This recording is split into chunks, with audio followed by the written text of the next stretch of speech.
Good morning. Welcome to Hope She Gardens and Homestead. I was getting ready to grind up some wheat to put it onto soaks to make bread, and I thought this is a really good time to do a video. So I've done a video on the easiest homemade bread to make, and it's the easiest homemade bread to make, and the whole purpose of doing that was to get everybody making their own bread, to show everybody how easy it is to make your own bread.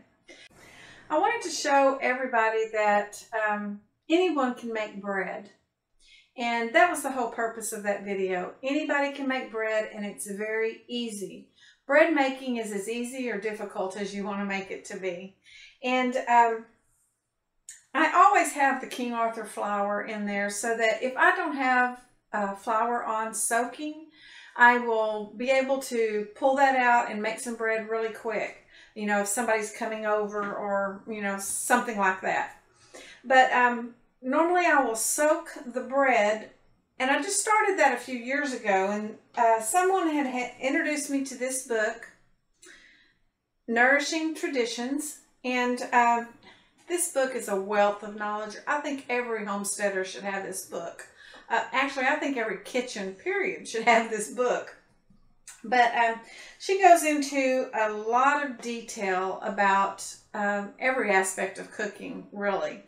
And one of the things that she does talk about is the making of bread and the soaking of grains. Now, there are a lot of well-meaning nutritionalists out there that tell you to eat whole grains. That's what our forefathers did. Our ancestors ate whole grains, and that is true, they did. But up until the 20th century, everybody around the world fermented. That's what soaking your grains actually is, a form of fermenting. But they fermented their grains, their nuts, their vegetables. That is what they did up until the 20th century, and we decided we know better. What actually happened was we decided that we want to take the lazy way out, and fast food was what we desired more than health. I'm going to read to you what she says soaking does to it, because I couldn't say it any better than she does. So, and this is the reason I use the milk. Because they are acidic, buttermilk, cultured milk, yogurt, and whey, as well as lemon juice and vinegar, activate the enzyme phytase, P-H-Y-T-A-S-E, which works to break down the phytic acid in the bran of the grain. Sour milk products also provide lactic acid and lactobacilli that help break down complex starches, irritating tannins, and difficult to digest proteins. Soaking increases the vitamin content and makes all the nutrients in the grain more available. The method has the further advantage of softening whole meal flour that the final product is often indistinguishable from one made from white flour.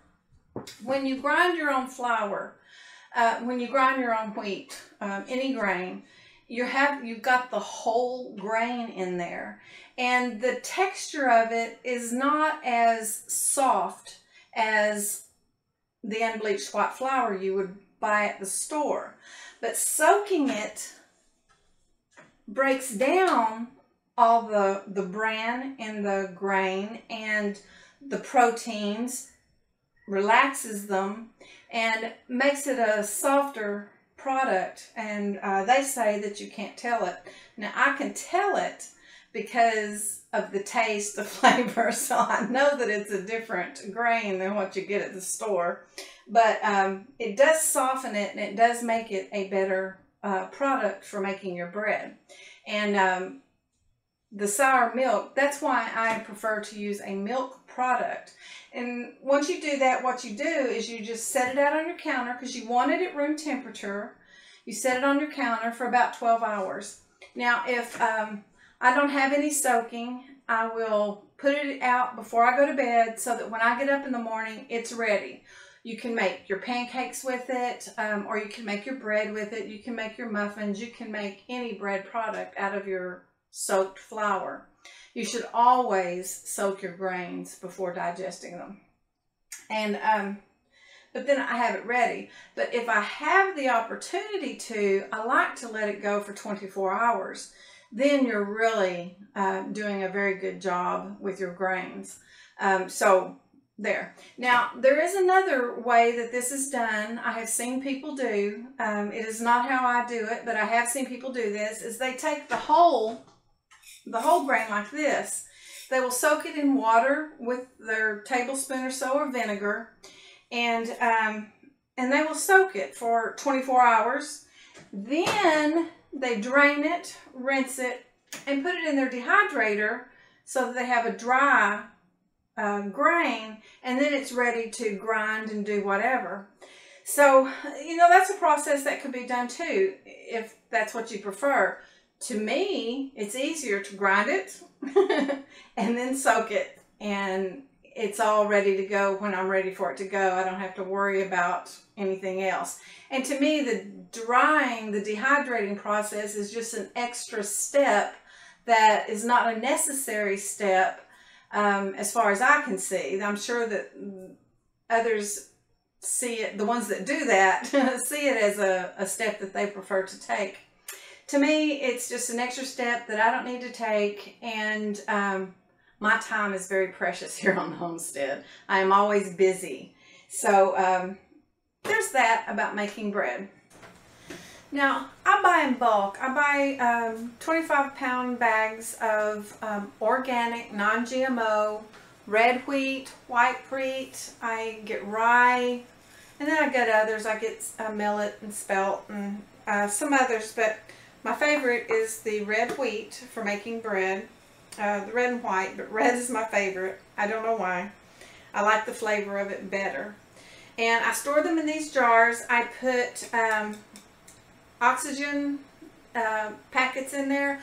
Plus, I will use my food saver to draw out the air in the jars so that they're fresh and ready to use when I'm ready. So what I'll do is I'll put them in my mill. Now, I have the NutriMill. I like it. I did some research on the different mills, and this is the one that I decided to go with, and I really, really like it. Would recommend it to anyone. You can go on the NutriMill website to find it. And I will pour the rice, I will pour the wheat or whatever grain that I'm working with. I will pour it into the mill. And sometimes I'll go ahead and, now this was just this much. Sometimes I'll go ahead and I'll do a whole thing at a time, but I really like to try to do just what I'm making with the bread. And that's usually going to be about 2 cups of the wheat berries. So you put that in here, and you want to be sure, in this one in particular, it has this little filter. You want to be sure there's nothing clogging that up before you put it in. Then you set your motor as to the fine grain that you want, and then you turn on your feed grade, your feed. Now, this is very, very loud, so I'm going to start it, get it ground up, and then I'll come back to you. Okay, I have that all done, and you can see that there's different coloring in here. That's because it's the whole grain. So what I'll do is I will put it into another jar.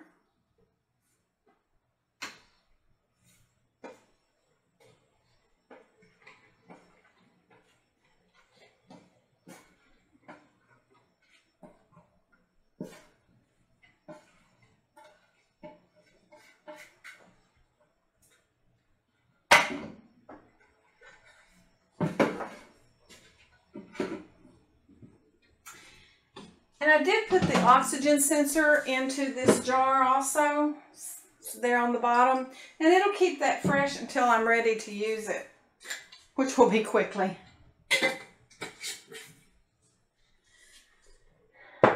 But what I have done is I put a little over 2 cups of flour in here, and I filled it up with milk.